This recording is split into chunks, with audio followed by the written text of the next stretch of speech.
जंग चौधर की national media TV पर पंचायत यात्रा में। क्या इंडियन नेशनल लोकदल पार्टी का ग्राफ वास्तव में नीचे चला गया है? क्या आंकड़ों के हिसाब से या सीट के हिसाब से यदि हम बात करें तो इनेलो वापस खड़ा नहीं हो सकती? आज हम आपको बताएंगे पूरे वीडियो में कि इंडियन नेशनल लोकदल पार्टी चाहे सीटें कम आई है लेकिन 2024 में सरकार बनाने का, अकेले सरकार बनाने का पूरा मादा रखती है। आंकड़ों का खेल आपको समझाएंगे, जेजेपी, बीजेपी और कांग्रेस के वोट परसेंटेज और सीट का फ़र्क हम आपको बताएंगे।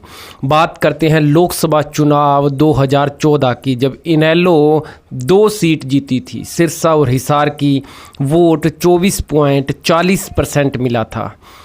उसके बाद यदि हम बात करें, कांग्रेस उस वक्त 23% वोट उनको मिला था और केवल 1 सीट आई थी, यानी कि इनेलो के पास 24.25% वोट में 2 सीट थी।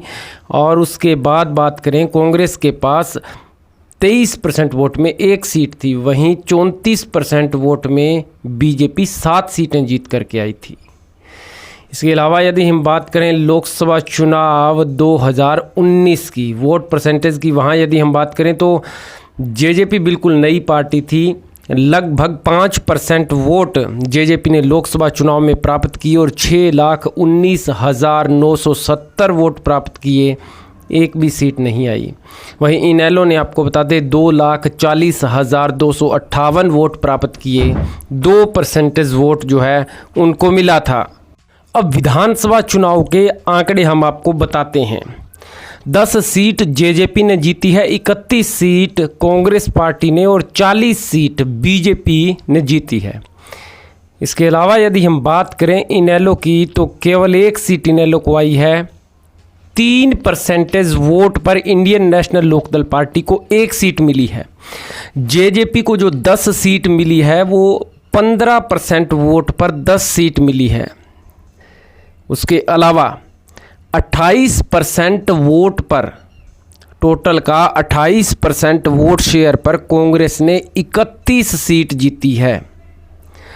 यानी कि 3% वोट पर इनेलो को 1 सीट मिली है, 15% वोट पर जेजेपी को 10 सीट मिली है, 28% वोट पर कांग्रेस को 31 सीट मिली है।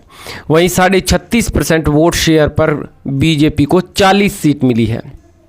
वोटों की यदि हम बात करें तो इंडियन नेशनल लोकदल पार्टी को 3,05,486% जो वोट कुल मिले हैं और 1 सीट मिली है।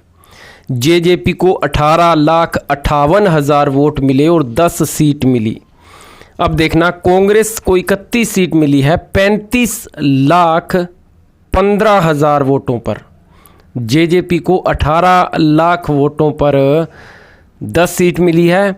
35 लाख वोटों पर कांग्रेस को 31 सीट मिली है और 45 लाख वोटों पर बीजेपी को 40 सीट मिली है। यानी बहुत सी ऐसी सीट है जहां पर इनेलो दूसरे स्थान पर रही है और बहुत सी ऐसी जीत का अंतर है जहां पर कांग्रेस और बीजेपी या फिर JJP, Indian National Lokdal party के प्रत्याशी से थोड़े बहुत अंतर से जीत हासिल कर पाया है। यानी कुल मिलाकर के यदि बात करें और आंकड़ों का खेल देखें तो जितना कमज़ोर विपक्ष इंडियन नेशनल लोकदल पार्टी को समझ रहा है उतना इनेलो कमज़ोर है नहीं।